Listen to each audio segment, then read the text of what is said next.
ৰঙিয়াৰ দৰাৰ সৈতে তামোলপুৰৰ কইনাৰ আজি বিয়া আছিল।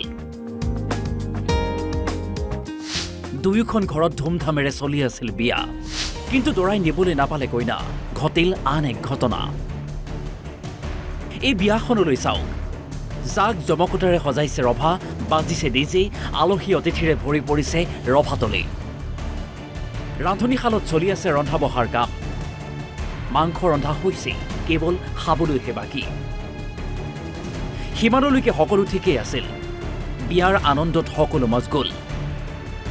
কিন্তু বিয়া চলি থাকোঁতে ৰভাতলিত আৰক্ষীৰ এণ্ট্ৰি। বিয়ালৈ অহা অতিথিয়ে ভাবিলে আৰক্ষীৰ হৈছে কি? তাৰ পাছতহে গম পালে আচল কাহিনী। দৰাচলতে কইনাৰ বয়স মাত্ৰ 16 বছৰ।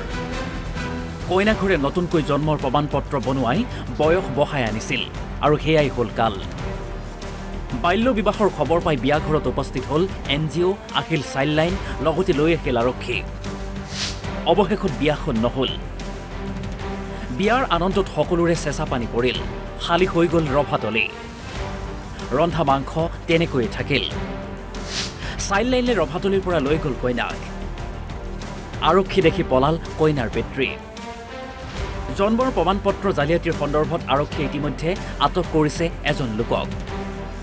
প্ৰথমতে চাৰ্টিফিকেট এখন বনাব দিছিল। মোক কৈছোঁ যে তই গাঁওবুঢ়া চাৰ্টিফিকেট লৈ আহ আৰু স্কুল ডকুমেণ্টছখিনি লৈ আহ। মই কৈছোঁ যে সি কৈছে যে স্কুলত নপঢ়ে, তেনেহ'লে গাঁওবুঢ়া এখন চাৰ্টিফিকেট লৈ আহ, তেতিয়া মই চাৰ্টিফিকেটটো বনাই দিম। মোক চাৰ্টিফিকেটটো বনাব দিলা। চাৰ্টিফিকেট বনোৱাৰ টাইমত মই চাৰ্টিফিকেটটো বনাই দিলোঁ। বনাই দিয়াৰ পিছত আপোনাৰ এই চাৰ্টিফিকেটটো দেখালোঁ। মই ক'লোঁ যে এইটো বনাইছোঁ। কয় নাই নাই, এইটোতো নহ'ব, এইটোতো বয়সটো কম হৈ গ'ল। মই ক'লোঁ কি কথা কয়, ইমান টকা খৰচ কৰিছোঁ মই, আজি কৈ আছে যে এইটো নহ'ব, এইটো মই বনাই দিব নোৱাৰোঁ। তাৰপিছত সিহঁতে পইচাটো নিদিয়াকৈ মোক এই এফিডেভিটৰ পইচাটো দিয়া নাই, পইচাটো নিদিয়াকৈ মোক গুচি আহিলে। তাৰপিছত কি হ'ল কি নহ'ল এতিয়ালৈকে মই গমেই পোৱা নাই। চাৰ্টিফিকেটটো এইটো তাৰ মাকে, চাৰ্টিফিকেটটো মোৰ তাতে আছে, এতিয়ালৈকে যোৱাই নাই। এতিয়া ঘটনাটো মই ভালকৈ গমেই পোৱা নাই। এই ডকুমেণ্টছ যিটো দিছে মোক, সেইটোতো ভাবোঁ যে লিগেল হয়। গাঁওবুঢ়াই যিহেতু লিখি দিছে, এইটোতো লিগেল হয়। এতিয়া চাব লাগিব, চালেই হ'ল যে গাঁওবুঢ়াই কি লিখি দিছিল। মই সেইমতেহে বনাই দিছোঁ। ডেটটো আপোনাৰ এই আগষ্ট মাহৰ 30 তাৰিখে বয়সটো হ'ব।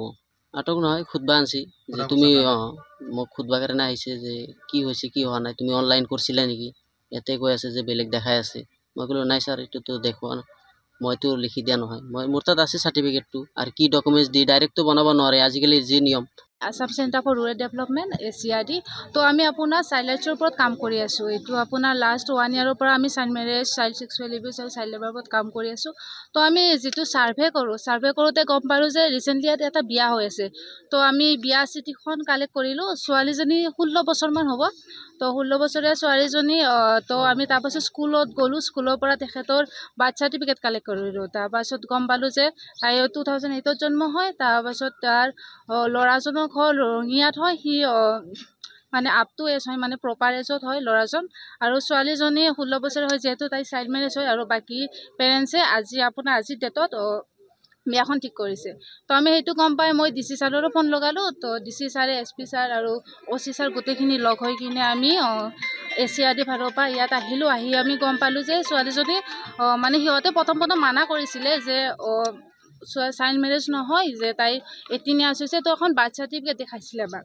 তো বাৰ্থ চাৰ্টিফিকেটখন আপোনাৰ 2024 মানে লাষ্ট 5 দিন আগত সেইখন ৰেজিষ্ট্ৰেশ্যন কৰা হৈছিলে। তো ঢেকীয়াজুলি দিয়া আছিলে চাগে ন, ঢেকীয়াজুলিৰ পৰা দিয়া আছিলে। তো তাৰপাছত আমি গম পালোঁ সেইখন 5 দিন আগত যিহেতু ৰেজিষ্টাৰ কৰা হয় বাৰ্থ চাৰ্টিফিকেটখন, তো সেইখন মানে ভেলিড নহয়। আৰু তাইক 18 ইয়াৰ্ছ প্লাছ কৰি দিলে। তাৰপিছত আমি স্কুললৈ গ'লোঁ। তো যিহেতু মাক বাপেকে ক'লে যে ছোৱালীজনী ড্ৰপ আউট হয়, তো আমি স্কুল গ'লোঁ। স্কুল প্ৰিন্সিপালৰ লগত কণ্টেক্ট কৰিলোঁ।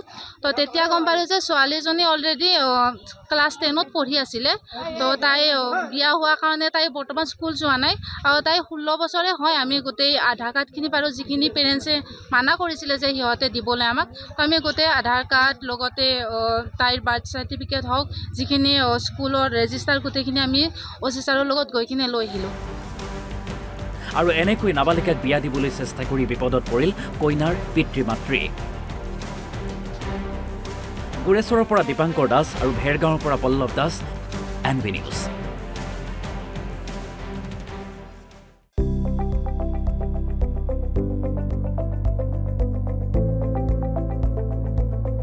NB নিউজ, সহজ সৰল ভাষাত নৱভাৰতৰ কথা।